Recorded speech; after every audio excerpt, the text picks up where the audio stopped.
Well, hello there, and welcome back to some Reverse 1999. On today's program, we're experiencing the continuation of the main story with Chapter 6, and in this video, we will cover parts 7 through 12. As usual, I have timestamps for each stage in the description of the video. Right now, I'm recording this introduction after my live stream on twitch.tv/happyltv, because yes, I changed the name. Now it's shorter, it's sweeter, and it's all the better. More importantly, it's now the same across all platforms, whether it is on Twitch, on Twitter, or on YouTube, so that should make it easier for you to find me. Anyway, I hope you enjoyed Reverse 1999 just as much as I do, and without further ado, let's get right into it. A Fair Duel, Part 7.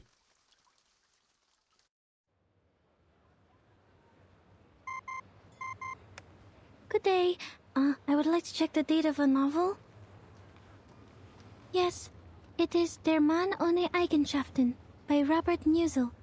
The Man Without Qualities. I have to admit I do not know that one. Oh, I see.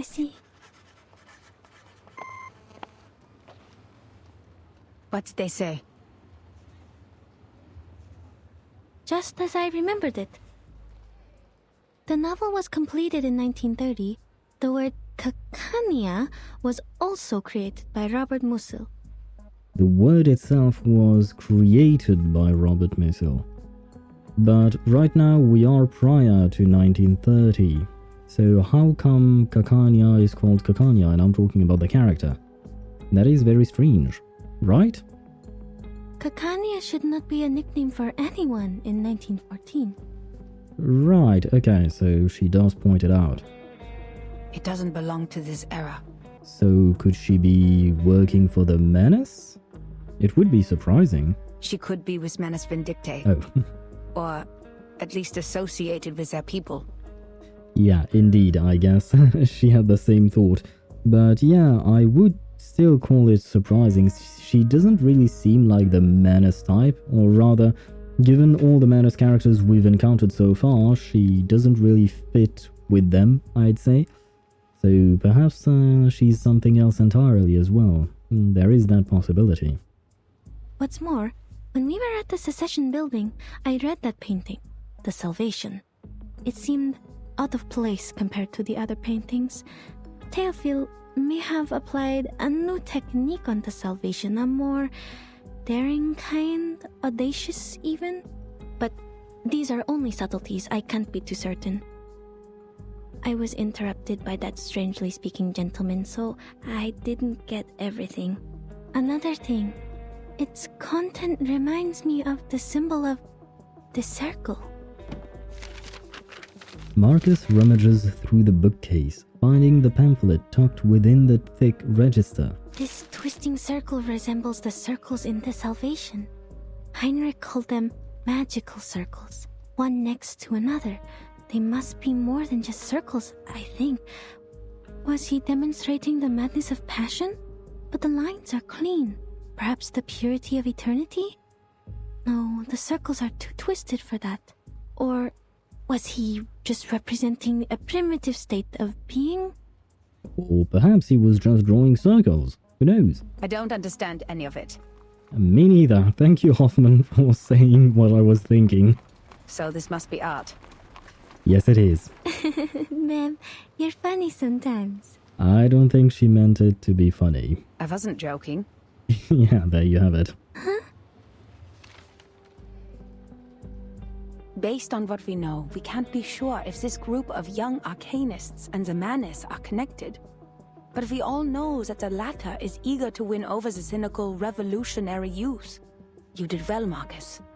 The important figures of the circle, Isolde, Heinrich, and even the late Théophile. We had made contact with them all. Only this Kakania. What does the intel say about her? Kakania, also known as Miss Clara, inherited her arcane skills from her family. She's able to reflect people's thoughts in a mirror. She was once a medical student, but dropped out halfway through. She's able to reflect people's thoughts in a mirror. That is a very interesting power. I wish to see it in action. These days, she shows up at various social events as a psychiatrist. which the Foundation tries to prohibit because she doesn't have a license. And she is also an activist. An activist? According to Mr. Heinrich, she is meeting with a doctor named Schwartz today. Ah, yes, Dr. Schwartz, the man we all love. Schwartz. The family Dr. Carr mentioned. Let's try our luck there. Now, perhaps I will get to beat the crap out of him. I doubt it, but who knows? Now then, Miss Clara, Mr. Schwartz. Only 3 weapons are allowed in the duel. The army knife, the sword, and the pistol. Wait, what? What is going on? I will leave the choice to Dr. Schwartz, for he has more experience in these duels than I do. It's an honor to fight you, and I look forward to ending your winning streak. Not so much an honorable thing for me. Excuse me, please. Oh my god, Marcus's VA is excellent at being cute. Hoffman extends her hand, mercilessly cleaving a path through the crowd. Pardon me, what is happening? A duel, ma'am. Just as Dr. Schwartz was demonstrating his therapy, Miss Clara barged right in. They were arguing, and this is how they decided to end it.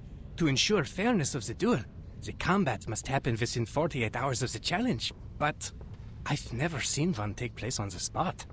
Well, I hope they know what they're doing. I don't want to get caught as collateral damage. That green dress. So she is Kakanya. What do we do? If she gets injured, our mission will... Don't worry about people in that time. It is their life to live. It is indeed, but what if Kakanya is not actually from that time? Never intervene if you don't know the exact consequences of your actions. The course of history is more important than our investigation. That is a fair point. This is Investigator Greta Hoffman. Her name is Greta. Okay. Nice to meet you, Greta. What? Hold on. I'll be right back. Where are you going? The field agent squad needs to speak to me. This won't take long. I will leave this to you. Remember what I said, Marcus. Yes, madam. And remember the manual, you recited it earlier, today. Well, for me it was yesterday, but for you it was the same day. Hoffman turns toward the baroque wooden door made of mahogany, before her figure disappears amidst the crowd. Only her still unfledged assistant remains. Leaving this to me. To me. To me. No pressure. Marcus recites it to herself as a mantra, attempting to slow her racing heart. Breathe, Marcus. There's nothing to be nervous about. You can't be an assistant forever. There will come a day when you're all on your own. She's very adorable. Just like at the secession building, I only have to watch her. If I end up talking to Miss Kakanya, I'll just pretend to be an ordinary employee of the Foundation. Easy. You used to do well on your own, when you were reading in the lighthouse and the forest. What does that mean? Dr. Schwartz. 3 times he has been involved in duels, and 3 times he has won. Impressive. This time he's still going for the pistol. I'm guessing she's doing some kind of reading. She's using her arcane skill. But Miss Kakanya does not have an assistant, and she has only 1 witness in this duel. This is not right. Why did she agree to this? She's being reckless. Even an arcanist should have at least 1 assistant in a duel. Dr. Schwartz's assistant brought them a pair of pistols. FN Model 1910. Is that a right weapon for a duel? It's too crowded here. I can't see. No, the pistol given to Miss Kakanya. Something's wrong with it. The bullets. Her life is in danger if the duel begins. But Madam Hoffman warned me about the consequences of intervention. What if What if I just go and talk to her as an employee of the Foundation branch, like I did at the Secession building? So far, Heinrich has been difficult to communicate with, while Mr. Call doesn't want us to get in touch with Miss Isolde. Miss Kakanya is the only person who is both a friend of Theophil and associated with the Circle. But I have to be careful with this name. If she is indeed one of the Manus Vindictae, I will be jeopardizing this mission by going near her. But wait! She doesn't know that I'm from the headquarters, so she probably will talk to me. But how do I know she doesn't know my identity? What if Mr. Call is not to be trusted? And what if Mr. Call and she are in this together? Their names both start with a K. Okay, that's a bit of a stretch, but why not? But still, it's really interesting to see her thought process. What am I thinking? Marcus patting her cheeks with an unaware gusto, drawing side glances from the others present. Stop. I'm not on the Flannan Isles anymore. I can't waste my day on endless thoughts. Remember what Madame Hoffman said. Think of the immediate mission. I have to prevent Kakanya from getting killed in the duel. She has the clues about Theophil that I need. Yeah, but Madame Hoffman also said not to intervene. Never intervene if you don't know the exact consequences of your actions. A long, deep breath. I have assessed the risks, madam. I will not stand by and watch this happen, even if I don't know the consequences. Well, that kind of goes against what she asked you to do.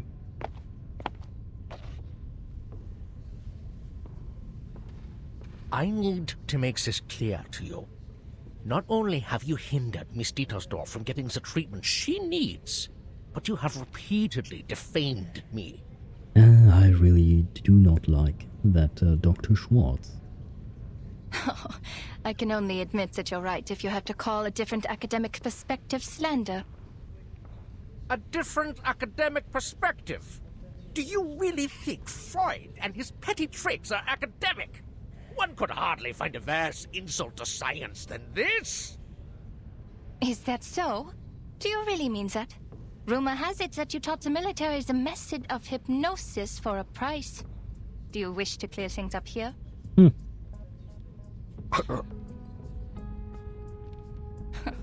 Your silence is a resounding yes.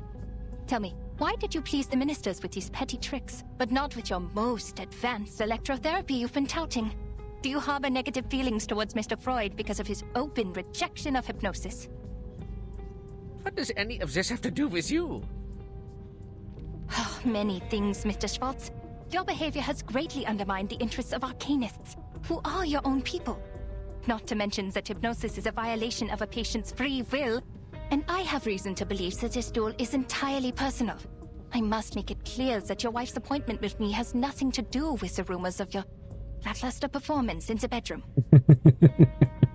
I did not expect her to attack him on that. I'm not the real enemy, Mr. Schwartz. The gossip mongers and tabloid writers are. You... Okay, I can understand why he would get angry at that. Still, I do not like him, so... Well done, Kakanya. Are both duelists ready? Perfectly ready. I'm ready to... No! She's not! Huh? Miss Kakanya needs another minute. Their collective gaze causes her voice to tremble slightly. The crowd. Shoot me. I want to go home. Why did you apply for this mission, Marcus?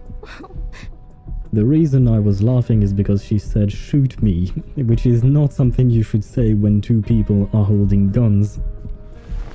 Despite her mental turmoil, she extends her hand, attempting to ascend with some dignity intact, or at least without resorting to crawling. I am Miss Kakanya's assistant. I am here To assist, I guess. Sorry to interrupt, miss, but the last time I checked, I couldn't possibly afford a St. Pavlov Foundation member to be my aide. Oh, so she knows. Darn it, I forgot about my badge. Ah, okay. She didn't know. Marcus made it easier for her to actually know. Okay. Kikanya retracts her pistol, whirling it around her finger. So, the Foundation is trying to intervene. Don't worry, Miss Foundation Steph. Look around. We're doing it the human way. No arcane skills involved. The head of the Foundation branch should not be your role model. Mind you, you're giving up a part of your integrity for taking his clones. A terrible deal indeed. Besides, they're using human guns. They don't need the Foundation's license to use these. I'm not doing anything against the Foundation's rules, am I? The Browning pistol spins once more in a perfect circle. If it's urgent, can we wait until after the duel? Please stand back. The bullets can't tell the difference between friend and enemy. Well, no, if it's urgent, you should talk about it before the duel. Marcus is again interrupted by the rapid-fire speech of the other party. Please don't use that gun. The bullets in it are dangerous. What? The bullets are wrong. The gun will burst if you pull the trigger. Sir, I demand that the gun be checked. Kikanya grips the half-turned gun tightly before deftly removing the magazine. The size of these bullets. A cold bead of sweat drips down her spine. I need an explanation, Mr. Schwartz. I thought you had at least the integrity of a gentleman. The bullets in my gun are wrong. If I pull the trigger, as Miss Foundation here said, the barrel will burst. A bursted barrel? I remember now. That Anton boy lost the duel to Schwartz for the same reason. Did Schwartz do something to his gun too? And was the guard in on it too? Huh? This is defamation. I have never... No, what's going on? Please! Who is dueling here? Ah, the guards are here. Hey, don't step on my dress! Not good. Madame Hoffman has not come back yet. Madame Hoffman! The young assistant is engulfed within the chaotic crowd. Hey, miss! The helpful Miss Foundation employee! Miss Kikanya? The green-clad pistolier extends her hand. Don't stand there! Come here! Kikanya grabs the shy assistant's hand, pulling her into a fierce embrace without a second word. Kikanya leaps, alighting herself onto the window frame with the lightness of a bird. Okay, this is a quiet road. We're going to jump, Miss Foundation. 3, 2, 1, here we go! Oh shit. Let's keep using this theme, because why not? Move! Seal off that exit! Don't let them get away!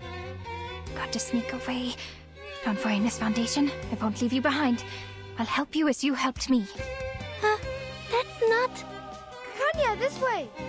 Ilich, I thought you were out selling wares on the street. Is that the magic mustache? You clever boy. Quick, name your price. Magic mustache? You sure you can afford that, Kanya? Triple the price. Just about what I can accept. You know my limits, old friend. Put it on, Miss Foundation. Don't take it off. You'll be exposed. It smells, but bear with it. Now keep quiet and follow me. I'll get you to safety.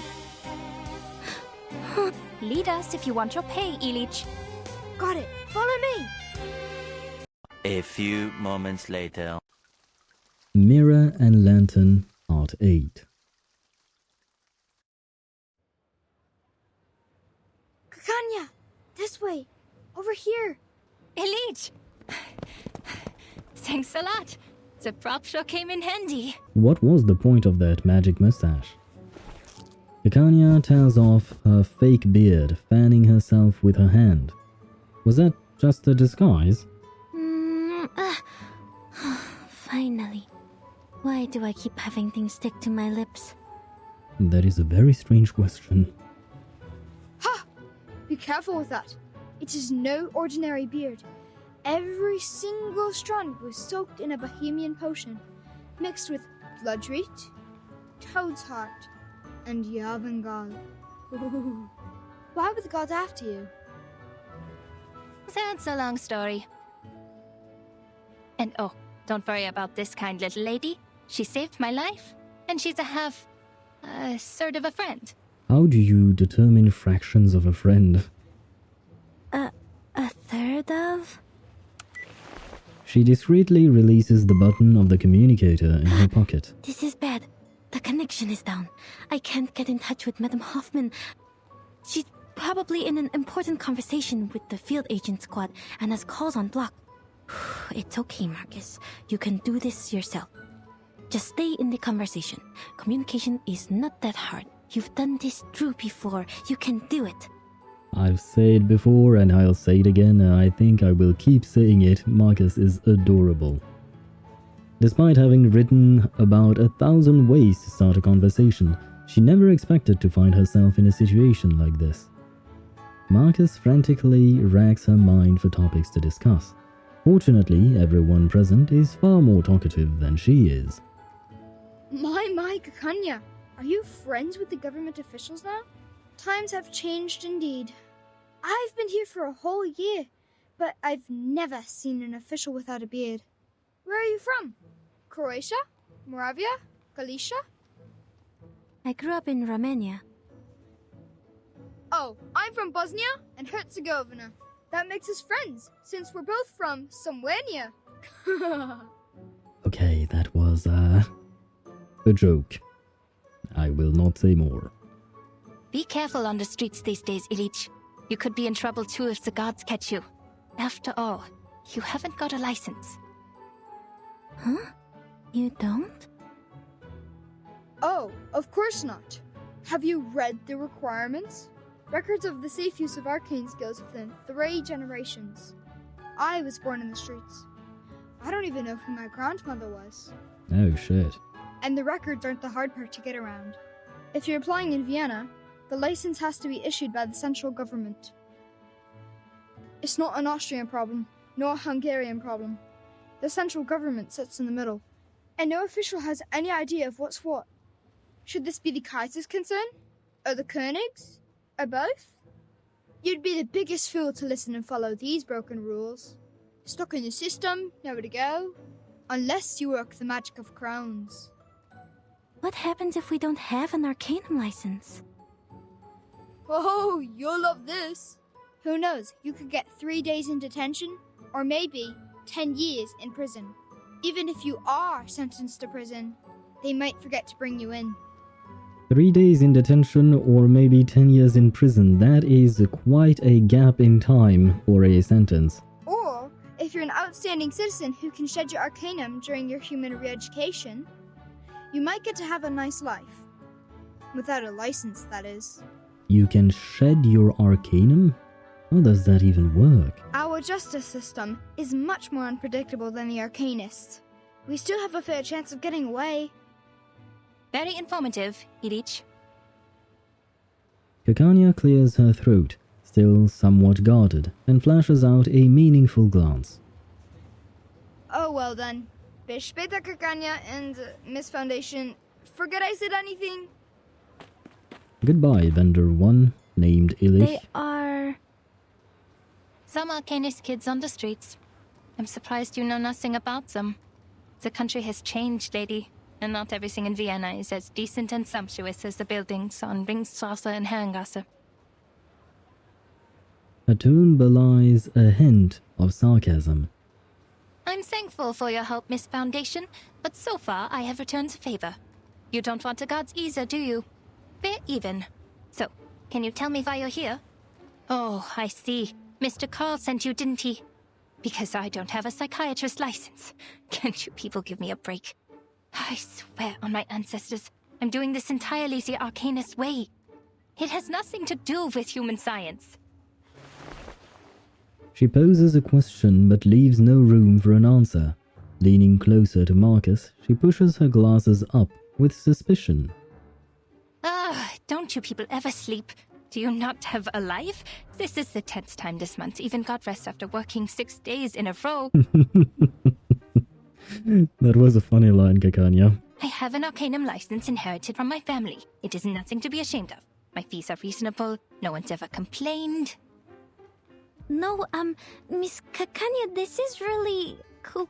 coincidental. I just happen to know that you are a psychiatrist. Huh? So? Are psychiatrists considered doctors now?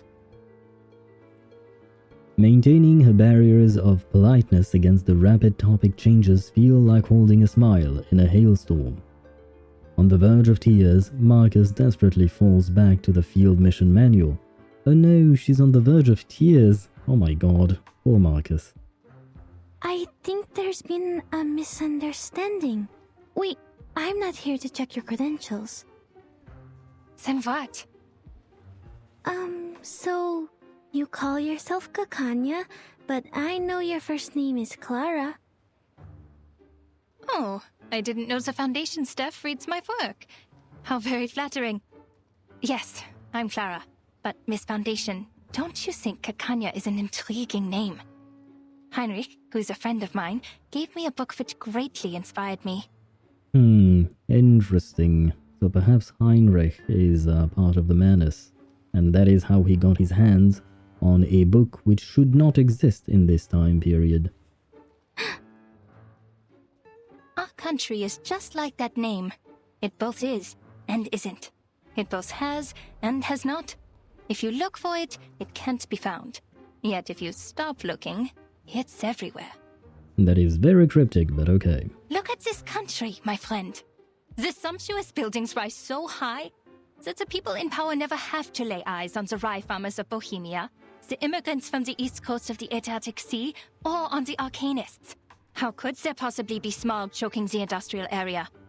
How could there possibly be cold houses in the winter? The cafe house is definitely filled with people who love to dance, and not with those who can't afford the heat. Oh no. Surely there's no bureaucracy, no discrimination, no poverty here. This is a city of humanism and freedom. Oh yes, Kakanya, Kaiserlich Königlich, or Kaiserlich Unköniglich. And Kakania, the land. There's no better name for this country. Okay. So then, you did get that book from a friend. Now's my chance. I still have one spider tail Madame Hoffman left me. If I can find a chance to leave the spider tail on her, or in her place. The young assistant takes a deep breath. I'm intrigued by the book. Can I see it?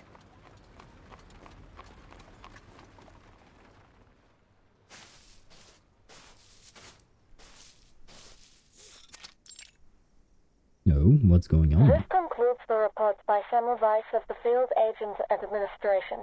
Please confirm, Madam Hoffman. In the corner, Hoffman holds her communicator out with brow furrowed. Yes, report received. Why so serious, Greta?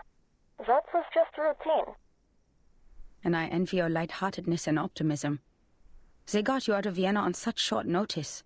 I can only imagine that must have been difficult for you as well. According to your intel, the Empire's had too many assassinations in a short period of time. This is not good for the critical point, Semmelweis. At least try to stay in a good mood. What else can we do? Aside from that, Greta, I have more to tell you. I was pulled out of Vienna overnight, and I didn't have time to brief the new squad there. You know it takes ages to get through the briefing process. I might as well just tell you now, personally. There could be an arcanist who has crossed the storm, and is now in Vienna. What did you say? Do we know more about this arcanist? We only know his name is Heinrich. We learned about this from the Berlin squad when we met up here, but had no time to verify.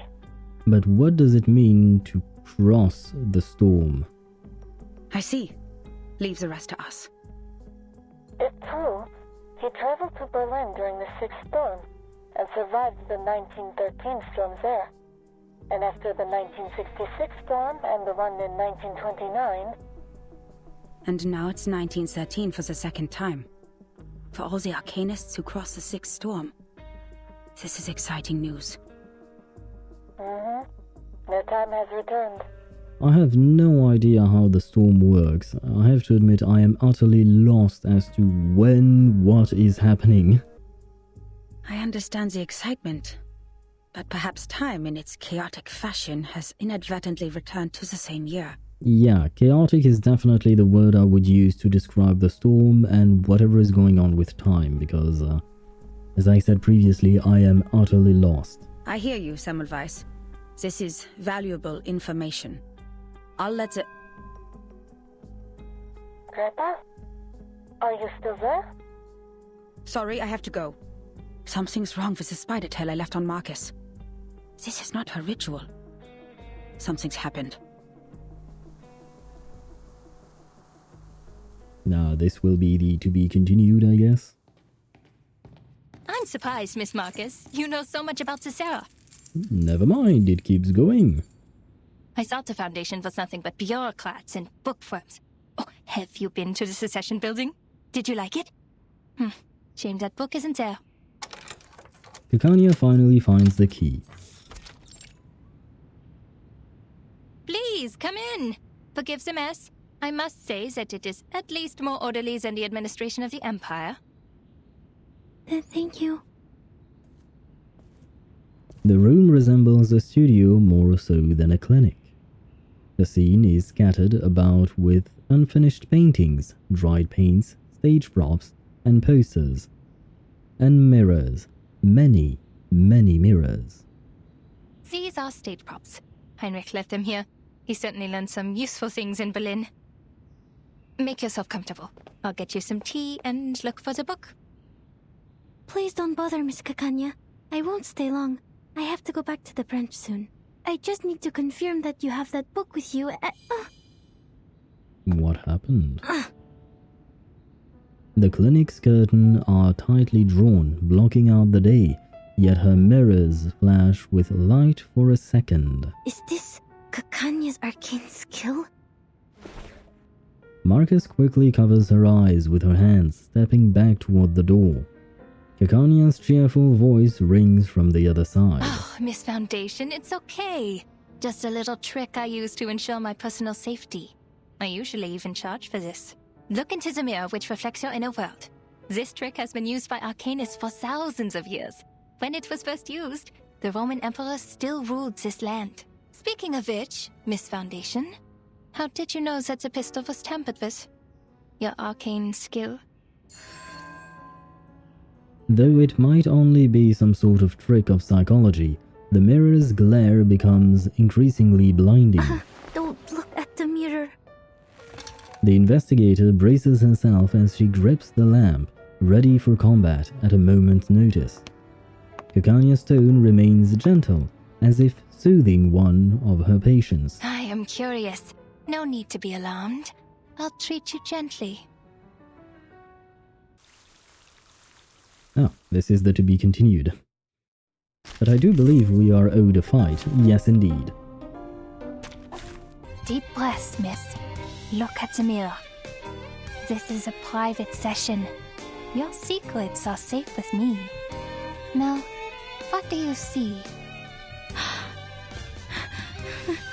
I'm dizzy. Oh, spinning. So this is Miss Kakanya's arcane skill. A maze of mirrors. The orphanage. The Flannan Isles. These look like my memories, but different. You can look at them directly, miss. They'll reveal your deepest secrets and desires.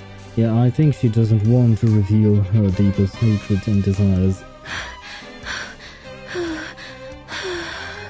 They're only illusions, Marcus.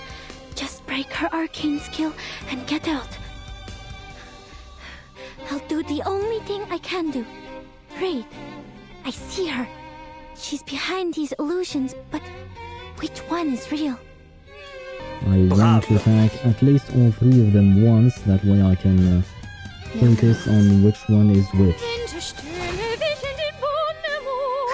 You found me. Did you see through the illusions, or was it pure luck? It was pure luck, and I don't actually know which one is which, because I hit both of them, and they both took 1 damage. Focus. She can move through mirrors. Got to keep track of her. The sword is drawn. Thank you for your cooperation.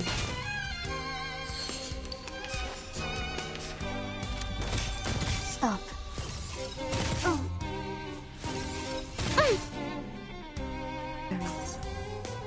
Thank you for your cooperation. This can't be luck. No, I need to be sure. I'd be disappointed for it a fluke. It was not a fluke. Everything is a book. Everything can be read. These reflections are merely distractions. I found it. The page of truth.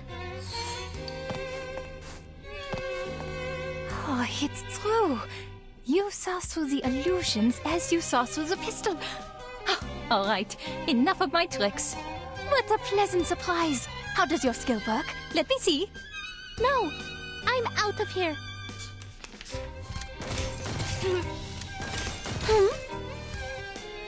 Well, she's dead, so... No worries. Follow the will of I God. smell the scent of mint oil. His trumpets sound.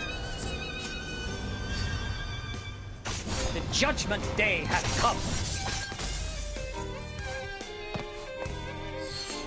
Ouch! I won! Between the Doors, Part 9.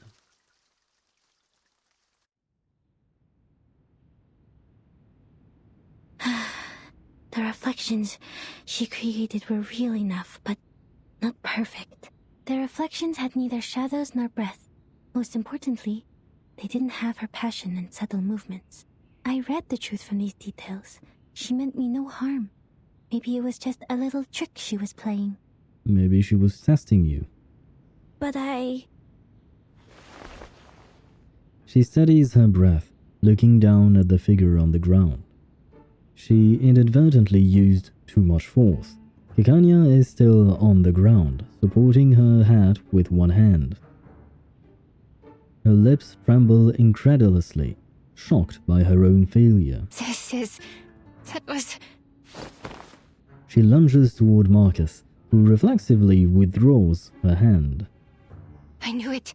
Your arcane skill is incredibly unique. You can discover what's on the inside by observing what's on the outside. You are born to be a psychiatrist. I suppose that would be a useful tool for a psychiatrist. Huh? She clings tightly to Marcus's hand, as if she found a long-lost relative. Look at you. You are so tiny, and they give you this big coat. How can they do this to a child? How about you quit the Foundation and be my assistant? Your perception would be invaluable in this line of work. After all, we search for truth from foggy memories and vague descriptions for a living. That is true, but I thought you couldn't afford an assistant, especially one from the Foundation. Miss... the book? Marcus attempts to withdraw her hand, politely but stiffly. Kakanya's enthusiasm remains unchanged. Forget the book! A new academic field is opening its doors to you. Let's go inside. Oh dear, I forgot your tea. Gosh, she's bubbling like a parrot. It's Madame Hoffman. Ma'am? Marcus, the spider tail has shown me your direction. How did you get that far? What is that place? An arcane fluctuation? I'm with the target, Miss Kakania, in her clinic. I'm safe. Investigation's going well, ma'am. I don't feel like Madame Hoffman is going to be happy about this. Stay where you are. I'm on my way. And take care of yourself. You hear me? Oh, she actually shows concern. Yes, ma'am. Was that your supervisor? She sounds rather harsh. I do have to question the Foundation hiring underage children and all. Just in time. Marcus glances at the doctor, who is now lost in thought, lightly flicking her skirt. An almost invisible thread lands on the green fabric. Well, actually, Madame Hoffman is very kind to me. She lifts her head, trying to further divert the doctor's attention. Kakanya remains unimpressed by her answer. Well, you have seen it all for yourself. Me, my clinic, my arcane skill. I showed you everything. Have they cleared up your doubts, Miss Marcus? Well, no, she asked you for a book and you never showed her the book. Just one more question. Please, go ahead. About the circle. Okay, that was a bit direct, but I appreciate the thought. Did you go through all this trouble just for that? Kakanya dramatically raises her hand, settling down into her soft chair. You could have asked me earlier. I am the founder of the circle. Oh wow, that was easy. Whoa, what? Marcus nearly scalds herself with the hot tea as she brings it up to her lips. You're awfully excited. Are you an admirer? Joking. It's just a little group a couple of friends started out of interest. Completely legal, nothing nefarious. We're committed to changing the Arcanist's current situation. More committed than the Foundation. There will be a non-profit exhibit soon, and all donations will help lower-class Arcanists get their license. Which should have been your responsibility. Her words are sharply pointed, only to stop abruptly as she recalls the identity of their target. Oh, sorry, I got carried away.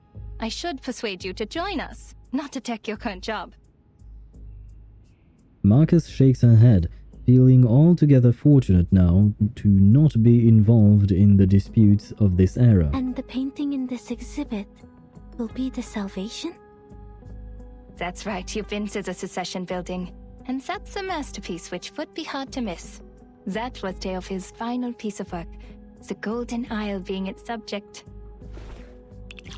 She lowers her head a little while refilling her cup with fresh tea.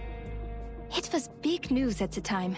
The island hidden from all people in the Aegean Sea, the ancient arcanist settlement, the strange current and magnetic field around it. The animals only heard in stories, and a shadow of modern society cast upon it. Well, those are just hearsay. People have all kinds of speculations about it. A military base, a mystical kingdom, the apocalypse. No, it's just a bunch of very strange people. The Foundation knows it better than any of us.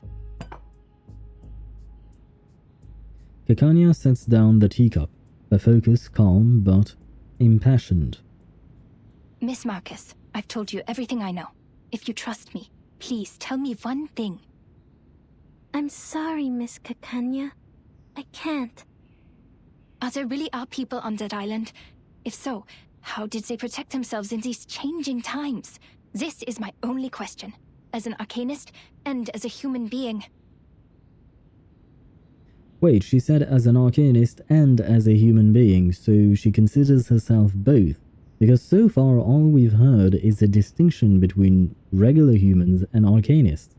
Each and every time they made it clear that there was a distinction between the two. The arms companies are turning the Balkan Peninsula into a proving ground for their new weapons. That was how they discovered this island. You work for the authorities. You must know something. Please, I just want to know if there's any more of us in this world. Suffering, silenced, and helpless.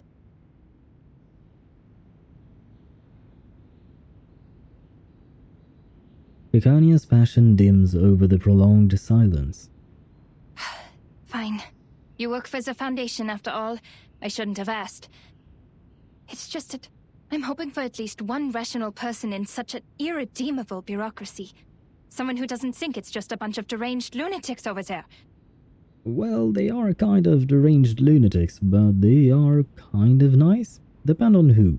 Which is a stigma the Arcanists have carried around for centuries. No! We're not crazy! She clenches the fabric of her dress, lifting her head in a trembling outburst. I don't think the Arcanists on the island are crazy either! Miss Marcus. Dr. Kakanya, I know there has been discord and resentment between humans and Arcanists, but not everyone is like Mr. Call. We're from the headquarters where many like you are fighting for the rights of Arcanists. When it comes to caring for our people, We're not so different there. That was what the Foundation was for. To defend the interests of the arcanists and to keep the world safe and orderly. Till this day we continue to strive for this goal. A heart thumps hard in her chest. She shouldn't do this, but she can't ignore the question any longer either. Perhaps it's worth it. Her reading tells her that this is a worthwhile ally.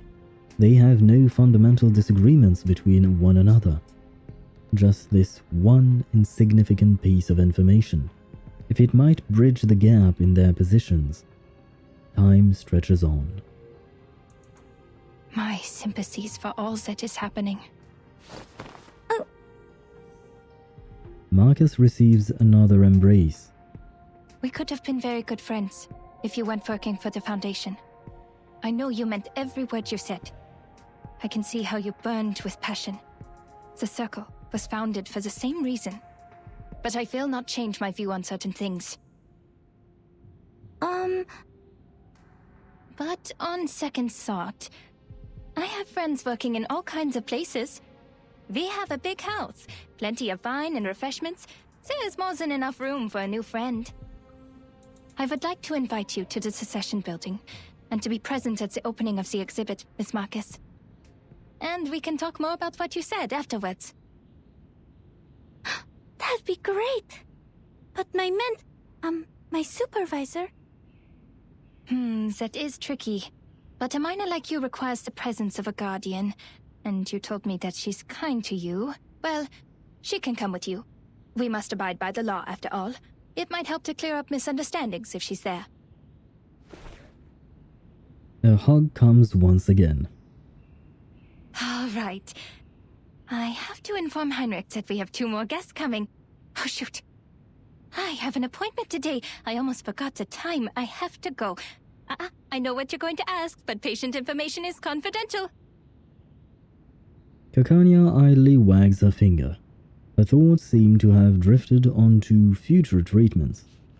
She hastily caps her pen, handing the invitation to Marcus. I shouldn't keep you any longer. See you soon, Miss Foundation. Welcome to the Circle. A gentle knock sounds at the door. Oh, I should go. Thank you, Miss Kakanya. She turns and hurries away, the door opening just in time. Oh, Isolde. I thought it would be Hoffman, but no. Marcus doesn't stop, nodding and gliding around the newcomer in a fast, fluid motion.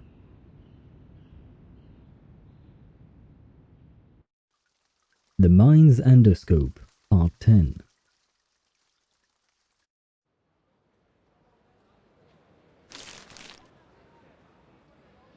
Two invitations from the founder of the Circle, no less. A precious opportunity, a rare and precious clue to the goings-on here. Hoffman caresses the edge, sinking into a long silence. The obedient assistant looks off into the far distance, awaiting the impending storm.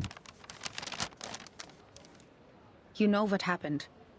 But under the Foundation's regulations, I must reiterate that the primary subject of this investigation has been changed to Heinrich. These 2 invitations are very useful. I'll tell the field agent squad to act tomorrow night. Once Heinrich's identity is verified, we will detain him in the exhibit. But I must remind you, Marcus, what you did today was a serious violation of the field mission manual, and I have to report this to the headquarters. Yes, this is bad. That island is not of this era. Everything about it is strictly confidential. You have crossed a line. The mentor's tone was of a stern reproach, not so inconsequential anymore. Understood. Aww. Marcus's complexion turns deathly pale. The mouth hangs open to speak several times but fails to make a sound. If not for the wall, she might well have fallen over. I know what you're thinking. We need to get closer to this group. You might think their ideas are closer to those of the headquarters, and therefore easier to work with compared to the Vienna branch. Marcus finds herself surprised by her stay of execution. You must know that Kakanya is not our only source of information. Hoffman turns away, intentionally avoiding the over-eager eyes of her apprentice. On the one hand, Carl has given us a list. In principle, everyone on this list is useful. On the other hand, the branch has its own connections too. More importantly, it takes more than a conversation over tea to get the people on the same side of a conflict. The experienced investigator sighs, rubbing her forehead. I'm worried you are not ready for this, Marcus. There's too much wickedness out there dressed in the skin of kindness. The most horrible atrocities are always committed for the most seemingly justified reasons, even at the headquarters. People are mired in power struggles and compromises. Yeah, I can attest to that. I mean, we've seen what happened in Chapter 4, if I'm not mistaken. Sorry, ma'am. I was naive. It will be the Foundation's judgment call. If the information you've gathered outweighs the risks, you may be treated leniently, Marcus. Look at the street. The ring road has a feeling of tranquility despite the evening bustle. You're not the only one who wants to contribute to this place and its people. We come for peace, and many before us have tried to prevent foreseeable tragedies, only to cause greater tragedies. The rules are there for a reason. Nothing in the manual was written out of imagination. Every one of them came from a mistake of the past. We are only here to observe. Many well-dressed citizens pass by, enjoying their sunset strolls. This is Vienna in 1914, the birthplace of an enduring war and chaos, the critical point. It is a powder keg, and the slightest spark will set it off. Any action we take could have unfathomable consequences. That is why we advise extreme caution. This is our responsibility to this era. Marcus follows her mentor's hand, gazing into the distance. For the first time, she scrutinizes the city ahead of her in detail. Here, countless lives, possibilities, and thoughts, new and old, collide. Would all this end in an instant beneath a curtain of rain? Marcus nods, searching out a word of affirmation. I understand completely, Madam Hoffman. I won't make the same mistake again. Oh, she sounds so sad. Away from the ring road, others continue on their life's trajectory. In Kakanya's clinic, a slightly unorthodox treatment is about to begin. Isolde, you look sad and pale. What happened? Did something happen in the troop? Or did those dreadful officials come back? No, I'm just a bit worried. You entered a duel for my sake. Dear Lord, the thought of you getting hurt breaks my heart. Did Heinrich tell you that?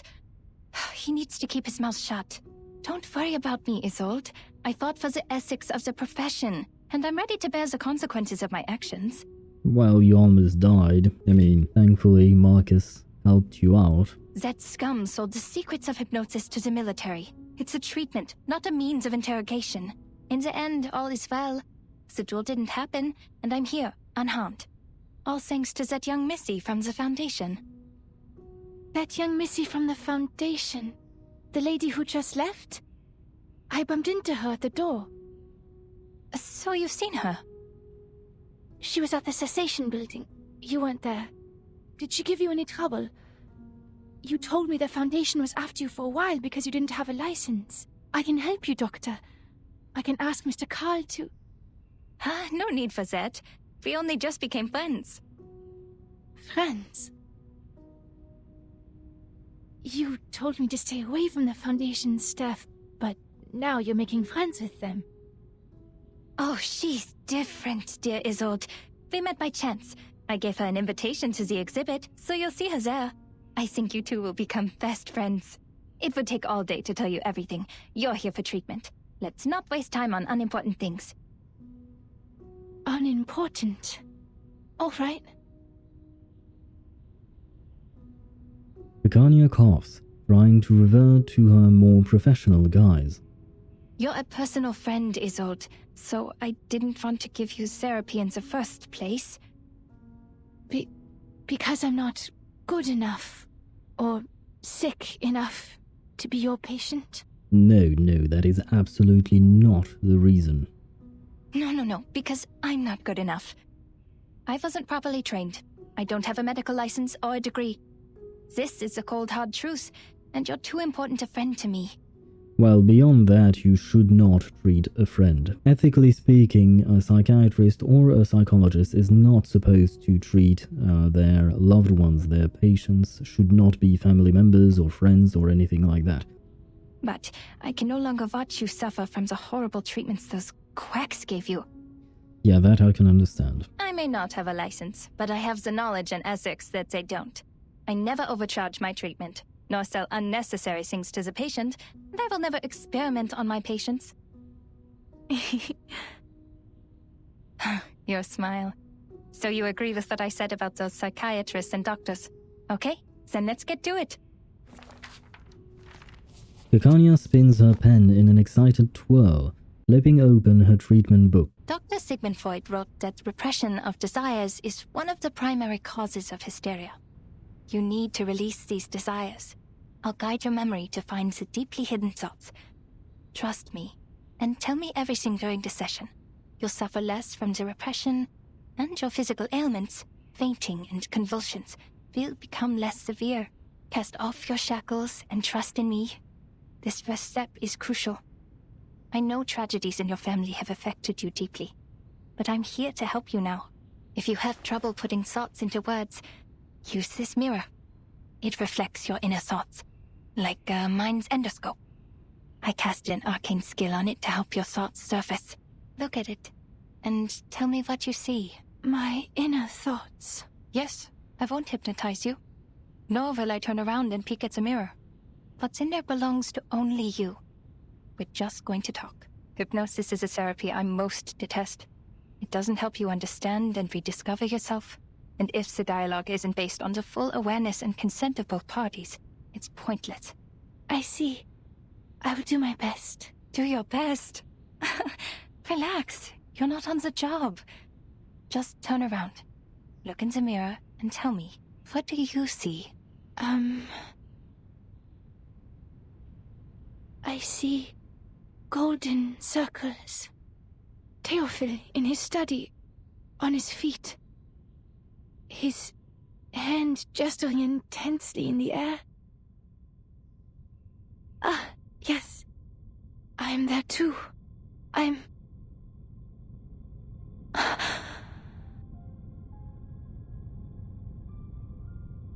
Voice becomes strange and sharp. Odd. Why am I not here? Doctor, is your mirror not working? It's not showing my reflection. No, this isn't right. I promised to do my best. I was there. I must have been. I have to remember it.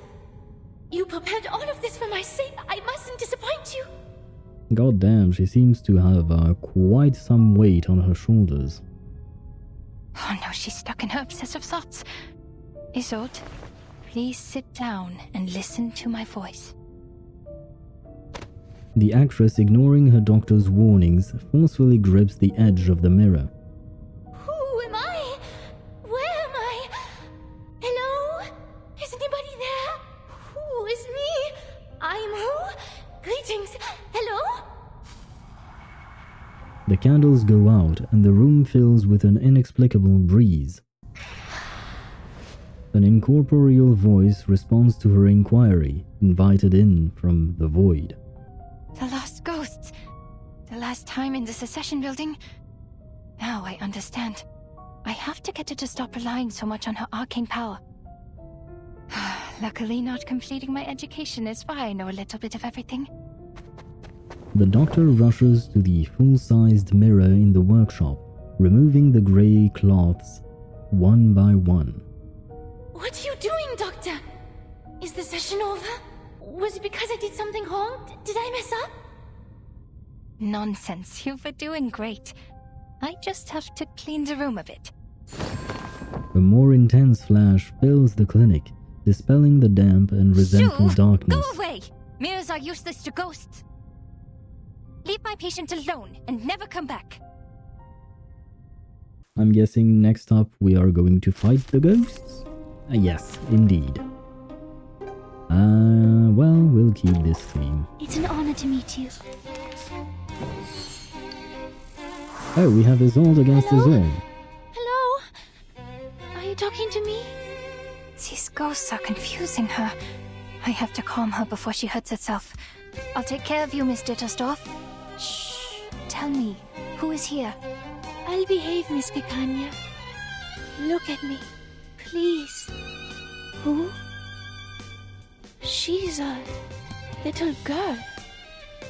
Fight for the unarmed. Yes, it dies. Perfect. Who are you? Why are you in my bed? So? Why'd you call my father father? My mother mother? And my brother brother? Hello? I saw you beg and tremble. Father took you away, and the servant brought you back. I'm sorry. I sympathize. But please give me my life back. It's not as nice as you think. They're only memories, Isolde. What happened next? No. You died. And then I was here? Oh, I just realized she's talking about her sister, the one who died at a young age. Miss Kekanya? Or at least that's what I think. Darn, another ghost? But the story was not over. It continued with our bloodline. Never hesitate. The second child hogged all the attention. A genius, but a mentally unstable one. I hope the bloodline doesn't end up killing her. She understood, then sat down. She got scared and began to cry. This is not a stage. It is all real. Amid the shaking and convulsions, the second child remembered that she was really the third child. A seizure. A memory related to the electroshock therapy? At least my treatment's working. She's exploring her repressed memories. No! No! I don't want to hear. Shush. Hear that? Someone's crying fire. Shh. What color should be used for a burning cage? Did you hear something crack, fall, and split apart? Snap, crackle, pop.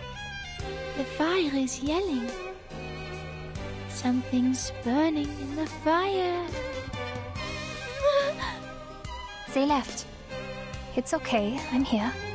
You'll be alright. One Act Play, Part 11.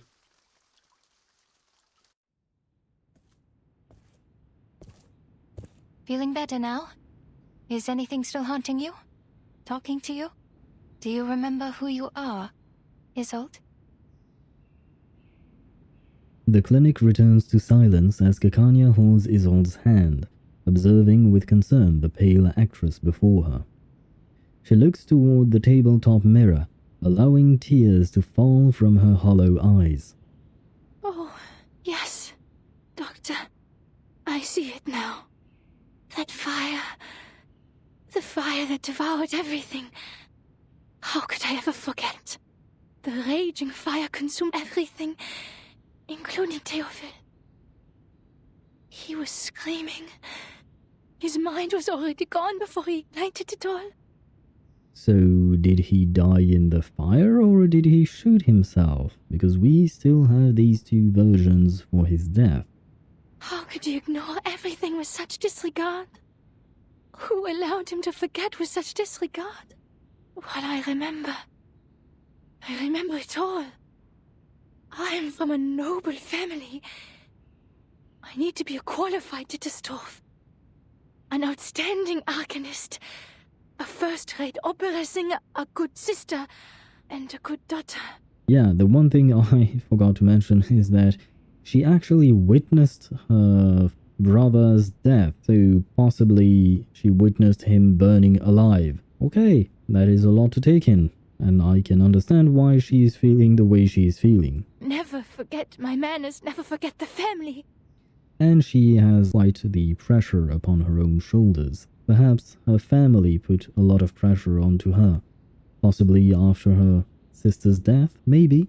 These are all speculations on my part. But he got away with it. If Theophil was truly a man of courage, he should have joined the army or fought a duel with someone. That would have made his death more honorable. Yet, he chose to die this way, after a life of debauchery. She breathes a heavy and bitter sigh, and finally, color returns to her face. I'm sorry. I shouldn't have told you that. It's okay, Isolde. You're doing it right. That's what therapy is for. These memories are exactly what we need. What's been deliberately repressed and ignored in the depths of your heart will manifest into words and help you reconnect with your emotions. Soon your symptoms of hysteria will diminish. Don't be afraid. You can talk to me about anything. In the name of my family and the Hippocratic Oath, I will keep things between you and me. Everything will be a secret. Our secret. Our secret. The woman's cheeks, still wet with tears, reveal a tragic smile, like dew on rose petals. Klingt wunderbar. She closes her eyes, striving in that moment to open them without being free from the fog of the past. Ich erinnere mich an dieses Zimmer. Das Zimmer war übermäßig hell. Ich konnte mich nie an Glühbirnen gewöhnen und bevorzugte das sanftere Licht von Kerzen.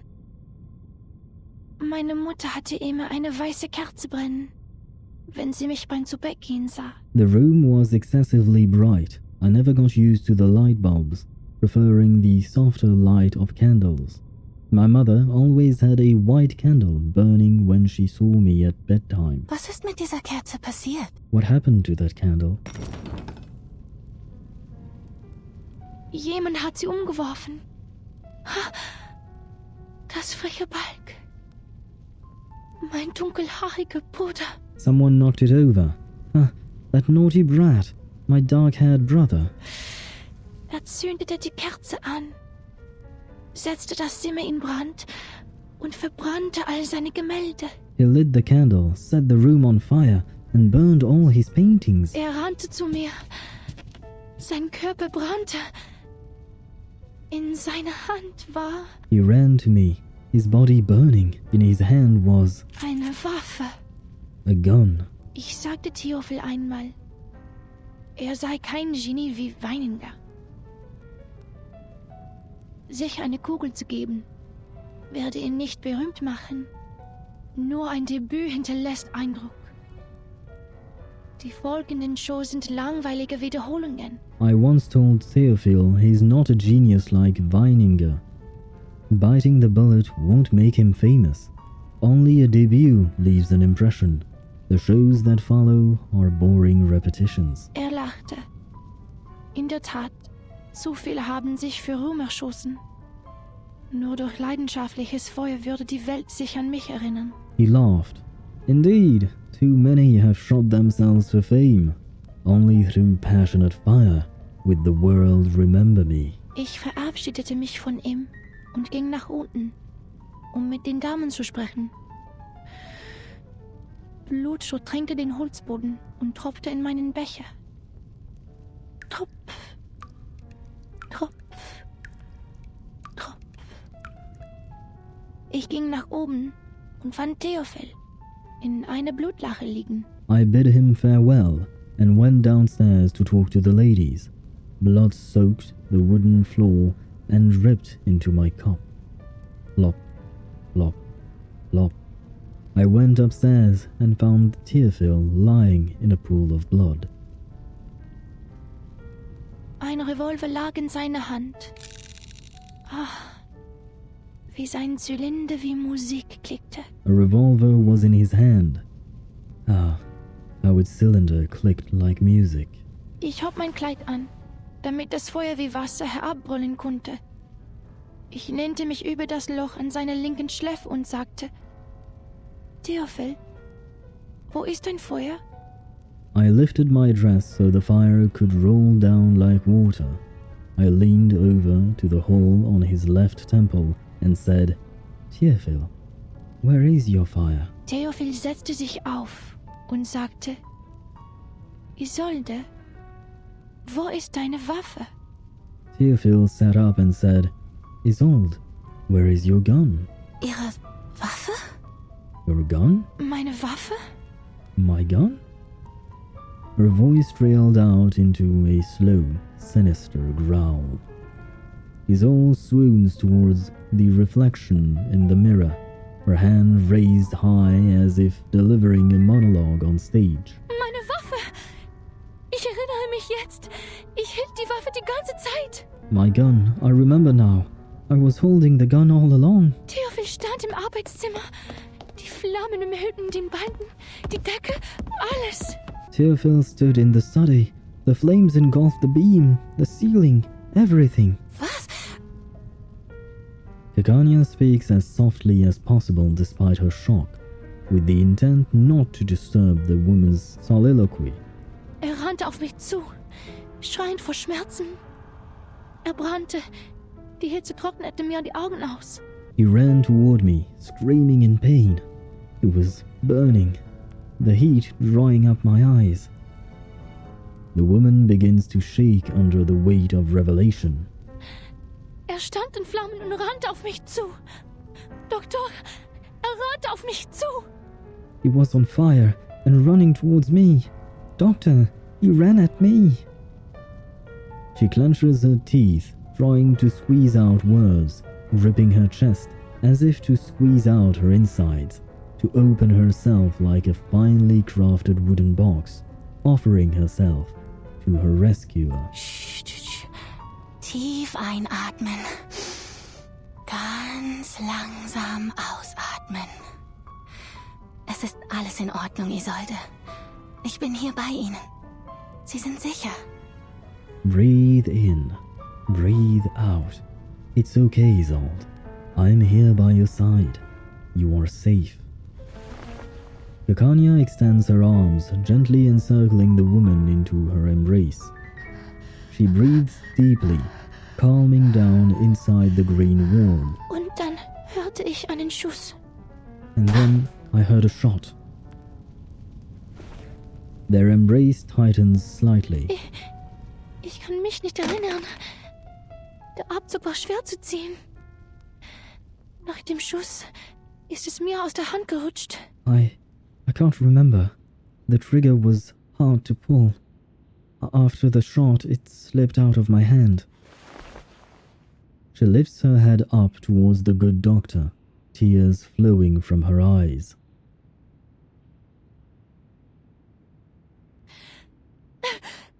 Ich habe Theophil getötet. Es war ich. I killed Theophil. It was me. Ich verdiene es nicht, das Recht zu haben, an seiner Beerdigung teilzunehmen oder seine Gedenkausstellungen zu veranstalten.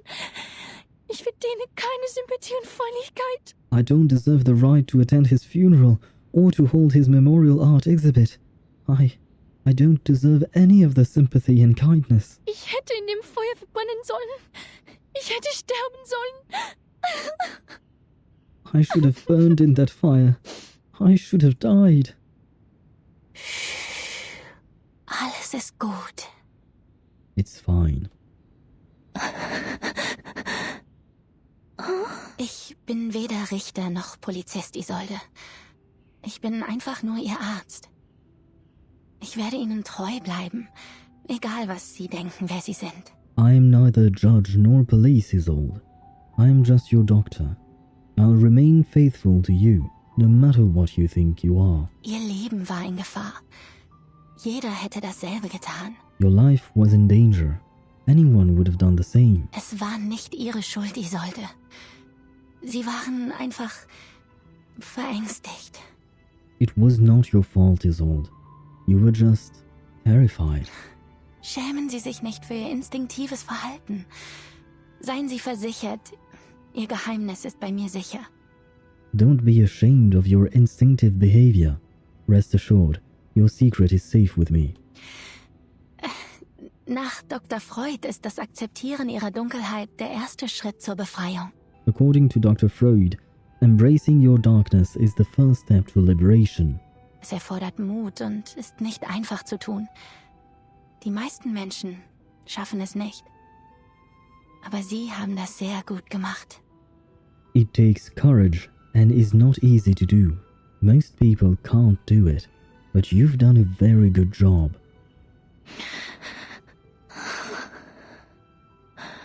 Habe ich eine gute Arbeit geleistet? I did a good job? Ja, eine ausgezeichnete Arbeit. Yes, an excellent job. Doktor! Her tears now are like a broken dam, relieved of the burden that it had too long held. Titania holds her gently, waiting for her long overdue catharsis to come to an end.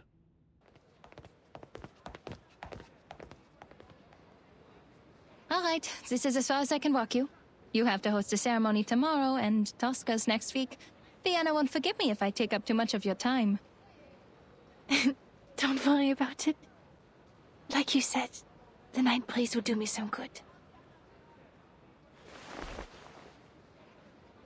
She still cleaves hard to Titania's arm, imperceptibly shaking her head. As twilight falls, few passer-by notice the distinguished opera singer among them. I heard from Heinrich that you're trying new things. I read his stage design. The style of Berlin expressionism he adopted is quite refreshing. I have to admit, he became a little strange after his trip to Berlin. But his passion for art didn't change, nor did his love for his fellow Viennese. I appreciate his hard work as well. But sadly, the Vienna Court Opera didn't approve our performance application. So we turned to the Wiener Volksoper. Well, I'm not surprised. Understand that Mr. Mahler is the artistic director of the Vienna Court Opera, and even he could not bring Salome to the stage. Those boring, stale old-timers will never approve of new forms of art. They always expect something predictable and unvarying. The same old pieces and settings. Her complexion darkens again as she turns her head. I'm the reason Tosca can't get the permission. Because I, the star, am a medium. A maniacal arcanist. Oh no, that's not it. In Vienna, the great composers, conductors, and performers, almost all of them have been arcanists. Wiping out the unique talents of arcanists and their artistic contributions would be like setting fire to the cultural tapestry of Viennese society. Oh, sorry, a flood. A flood is better. Oh, right. I just realized she said setting a fire when her friend/patient just talked about her brother being on fire and her shooting him while he was running at her. So, yeah, that was a very poor choice of words. Never mind. The actress is, or at least acts, oblivious to this minor slip. They consider it a desecration of the stage. When a singer is channeling, she's essentially asking a spirit to possess her and speak directly through her. Thus, she becomes the character in the opera. People will question the authenticity of the voice. Is it still the singer's own voice? Or is it a fraud? No, Isolde. They think that because they know nothing about performance. Not even the slightest thing. The nature of the stage is to be someone else. If they're so intent on the presentation of the true self, the Mirs in my clinic would like a word with them. It is an actor's job to become another person. On stage, in a fictional world, they briefly trick our eyes into thinking it's real. And to achieve that, we rehearse rigorously through sweat and pain. We take care of the music, the costumes, the settings, the lights. Your gift helps you do this better than others. That's all. But I use the arcane skills of the Dittersdorf family. I couldn't have done these things without them. What if an arcanist's talent for art is also a curse? Maybe I'm just a fraud, Doctor. I'm propped up by my illness, and once it's cured, my talent will be gone with it. Titania pauses abruptly. She turns back, looking at an operatic genius tormented by her own talents. It's not like that, Isolde. Using your talents is not cheating. We're arcanists. But before we allow ourselves to be defined by that word, who are we, really? If an arcanist grew up on a lonely island, she wouldn't see herself as an arcanist, but as a person like you, like me, like everyone. Doctor. Isolde meets her gaze as the stars twinkle back in Titania's eyes. But you know, the truth is, when I look at a crowd, I don't see any arcanists. All I see is our people, with different talents, trapped in life, their selfhoods ground smooth until they're indistinguishable from the crowd. Humans celebrate their flaws, yet they persecute our gifts. They control the narrative. They define our gifts as diseases, our talents as weaknesses, and our bloodlines as curses. If we're cured, we're just another face in the crowd. But if we live on with our diseases, we're forever ill, forever afflicted. We arcanists have to live in such a world, where we survive through suffering. Look at this city. This most enlightened, tolerant city. Under the sweet surface of the Sachertorte lies powder and poisonous vine. Arcanists are recognized for their artistic abilities, nothing more. We hold no parliamentary seats, no professional titles, and no professional credentials. We are exiled and marginalized. Our only voice in the culture is to be decoration, because decoration impacts nothing. The restrictions and discrimination against arcanists are worsening by day. First, we had to register with the government. Then we needed residence permits. And now, permission to cast arcane skills. And we can do nothing but tolerate, stay polite and dignified. Be a good arcanist, show no signs of instability, because we're supposed to stay rational. Otherwise, we're animals. But people are complicated. They can't stay rational forever. As Dr. Freud said, we're just seeing the tip of the iceberg. As the streetlights come on, Titania looks up, now resembling an actress mid-monologue beneath the stark light. You might be sick. I might be too. But the truth is, this whole society is sick. You can't just treat the individual and ignore the bigger picture. It was the repression of irrational desires that allowed the diseases to spread in our time. In this case, the people on that island are much freer than we are. You mean that mysterious island? I hear gold is in the ground there. Titania nods with vigor. Remember the lady from the Foundation? Yes. Why? She said the arcanists on that island are not lunatics, and they're living a life free of restrictions. Doesn't that sound great? If we could form our own society, like those artistic associations, and have control over our own production and labor, this must have been some kind of enlightenment. I can almost see it. They'll show us another way of life, a kingdom free of oppression. To help them is to help ourselves. And that's also what your exhibit is about. Me? No, I'm not as great a person as you. But you are working for a great cause. The stars in her eyes begin to spread out. Titania reveals a deep and tender smile. Isolde, my friend, I've shared my dream with you, and I hope one day it'll become your own, until the day when everyone shares the same dream. And that is where the problem lies. You shared your dream with her. This is why you do not treat your friends and family members, because there is a blurred line between what is personal and what is a treatment. And so far I actually liked Titania in terms of what she did to help Isolde cope with what had happened to her. But this part is where the line gets blurred with their personal stuff, and this is not good, at least not with your psychiatrist. You shouldn't be talking about their dreams. It's not the point of a psychiatrist. They are not your friend. They are not there to share their dream with you. Anyway. Our society needs a revolution, a radical surgery. We urgently need a new vision to reunite us at the dawn of the new century. Like the secession in art history, we need a secession of arcanum to distinguish us from hysterical lunatics, street peddlers, and con artists. We need a new dream, a new saga. We need to reinvent ourselves and become a new people. No more repression, only the full embrace of our primal desires. Kakanya concludes her monologue, removing her hat to fastidiously straighten the feathers on top. That's why your work has not been in vain. From Theophil's art exhibition to the promotion of new art, do not doubt yourself. You're helping a great cause. Thank you, Doctor. This is the first time anyone said that to me. I will bear that in mind. Your words in the breeze of night have been stirring. Can you walk with me a little longer? I'd like to hear more things about the cessation you mentioned, so that I can prepare my speech for tomorrow's ceremony. Yes, it is my pleasure. Would you like a walk to the Wiener Volksoper? I think they put up new posters.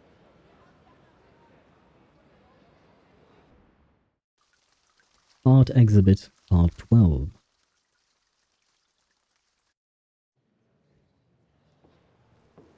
From a higher vantage, the view is much improved. Reporter of New Free Press, editor-in-chief of The Pan, the founder of Die Fackel. Oh, that's Egon Erwin Kisch, the reporter who uncovered the scandal surrounding Colonel Alfred Redl. I had investigated this before. Adolf Loos, the architect. He designed the Steiner house, as I recall. That's Major Maximilian Honge and his wife. Who knew that celebrities like them would visit this exhibition? But they look different from the pictures in the papers. They were younger and less chubby. Has my memory failed me? Or is it because photography is also an art of beautification? Mr. Cull was right. People are flocking to the secession building to get a glimpse of the new art. I can't appreciate these things at all. Hoffman comments from her typical cold objectivity. I've informed the field agent squad. As soon as Heinrich shows up, we'll get him under control. Ideally, we will take him away for illegal use of arcane skills. It is the best reason and the least risk. It also complies with the laws of this time. If Manus Vindictae is behind all this, they will show themselves for sure. The squad will assist us with the perimeter by then. However, if Manus shows up, I don't think Arcana can show up because she's still on the island with Vertin, right? Marcus, your mission is to watch everything closely. Heinrich could be disguised and hiding in the crowd. Also keep an eye on the Manus and the rituals. That's what we were originally here for. Leave it to me. I won't miss a thing. Marcus takes a deep breath, seeking a clear moment before diving, perhaps? A starburst of information floods into Marcus's eyes, reeling across her mind with 1,000 pages at once. The world has always been a book to her. Mr. Thomas, the representative, is talking to the ladies about Expressionism. His parents did not foresee the success of Impressionism, the works that made no sense but became priceless on the market. That's why his generation overcorrects their aesthetic standard and pays compliments to any art they don't understand. The reporter for the New Free Press and that major are discussing the frequent suicides in Vienna. They've written articles about it, and many of them attribute it to the publication of The Sorrows of Young Weather. Kakanya is describing the founding idea of this circle. This is the first magic circle drawn by the primitive man. Quite a strong woman. The military exercise in Bosnia and Herzegovina this spring, General Conrad to lose power, a low-pressure trough on the Atlantic Ocean, Ivory-colored paper for official use only. The general. Wife of a cabinet member. Quartz sand. Is arcanum a bacterial infection? Is psychoanalysis a new type of mental illness? Oh no, please don't tell me this sentence. Is arcanum a bacterial infection? Please don't tell me they are going to introduce midichlorians like in Star Wars. I pray to God they don't explain arcanum like that. Mr. Heinrich is not here. Nothing useful on this page. Ah, Miss Isolde again. She's the host of the exhibition. She seems healthier than the last time we met. I don't know why, but I'm happy for her. She's about to make a speech. It is my honor to host this exhibition. Before we begin, I'd like to express my gratitude for Mr. Heinrich, who is Theophil's friend and the curator of this exhibition. Heinrich still hasn't shown up. Did he notice something? And also, a friend of mine, the founder of the circle, Miss Clara. Without her tireless work behind the scenes, we wouldn't be here today. Born into a rising arcane family of the middle class, Miss Clara is a devoted doctor and an art connoisseur with impeccable taste. Isolde makes for a dramatic introduction, reaching out towards the audience below. Dr. Kakanya is standing up, greeting the guests. That's an awkward smile. Looks like she didn't see this coming. Thank you for the description, Marcus. Miss Isolde is giving her an encouraging look. She wants to introduce her friend to the celebrities? So they're actually very close. I told her not to mention my name. Miss Kakanya is lowering her hat. Does she not like the spotlight? No, that's not it. Is it because of Miss Didastov's gaze? Marcus observes the woman in green intently. Isolde lifts the curtain. This is the debut of the Salvation, the only painting Theophil left behind. This is it? In his last moments, Theophil became obsessed with the Golden Isle. He envisioned it as a realm of art and culture, a utopia for arcanists. There, the primal vitality and passion of arcanists would be preserved and never tainted by the outside world. He wrote, "That island holds the hope of salvation." Is this so? This is above my clearance. Sounds like everyone in Vienna has their own interpretation of the island. Ladies and gentlemen, your attention, please. We are forming a committee to petition the Empire to cease its attacks on the island. The arcanists there are not lunatics. They are simply living free. Huh? Familiar words interrupt Marcus's thoughts, her eyes widening in bewilderment. But beneath the spotlight, the speech continues. Their existence is a revelation to us. To help them is to help ourselves. Our society is sick. Treating the individual is only treating a symptom. It needs a radical surgery. A revolution that will let us rediscover our repressed nature and reinvent ourselves in this world. Something's wrong. Her speech is... Marcus's intuition hammers out a warning, a loud, clear klaxon in her mind. Before she can act, Isolde raises her hand as if holding out some drawn sword, reaching the climax of her speech. I wish for the arcanists to unite and establish an independent kingdom of freedom, free from repression and oppression.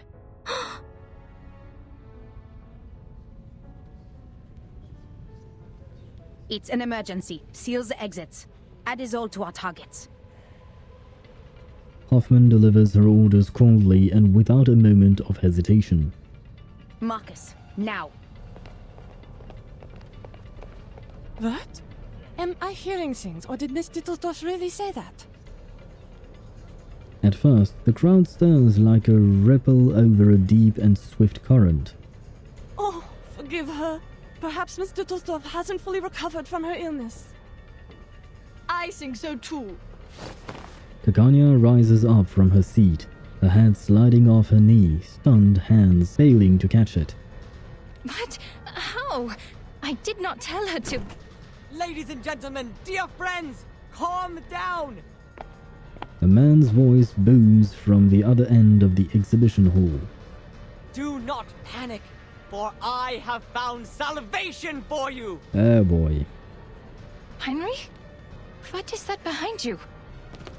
Often the target showed up, but golems are attacking us. I see it too. The arcane skill of object enchantment. Marcus, give it a read. Armored statues surround Heinrich, reaching a motionless still that creates an odd if dramatic tableau. Please do not ignore what Miss Dattersdorf is saying. This is a proving ground for a world-ending experiment. A catastrophe is coming. The clouds of war are filling up the sky. Open your eyes and look at all we have now. The music, the art, the ambitions of progress. Man's gunfire will destroy them all. What? What are you all talking about? Not to worry, Doctor. You simply don't know yet. Oh, so Isolde was actually in the know. The woman, now so strange in the doctor's eyes, reaches out her hand. Follow me and I'll show you everything. Where your dream has taken a root. The appearance of the golems agitates the crowd, and the ripple becomes a chaotic crash of waves. This is ridiculous. An independent kingdom? It is treason. We are Viennese. Why would we want to leave our own country?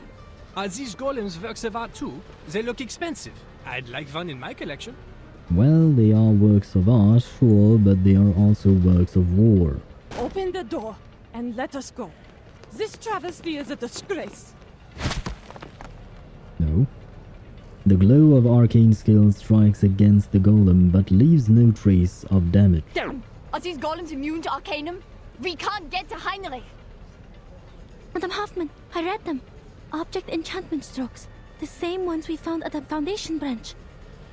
Any signs of the man's rituals? No, nothing yet.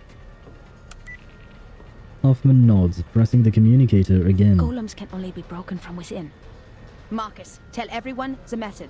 Ola, evacuate everyone and use the mute spell. Don't let more people hear about the error. The mentor, now agent, draws her sidearm, pushing through the panicked crowd. Through the gaps between the golems, she keenly spots a pink dress disappearing behind a painting. Heinrich escaped with his old. There's an opening behind the painting. After them. So we are fighting Heinrich. Never mind. When I thought I was right, well, it seemed that I was wrong. I don't think we'll need to heal, I think we were killed before that, but still.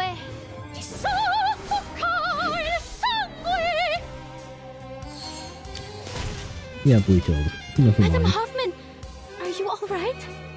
I'm fine. They have escaped the tunnel. Stop the chase. Let's not cause any more disturbances. This is strange. What is it, Marcus? This tunnel leads to the Vienna branch of the Foundation? Now I'm recording this little conclusion to wrap things up. I don't have much to say other than the fact that I like the story so far. I find it very interesting that the writers at Bluepoch decided to dive into Isolde's mental health issues.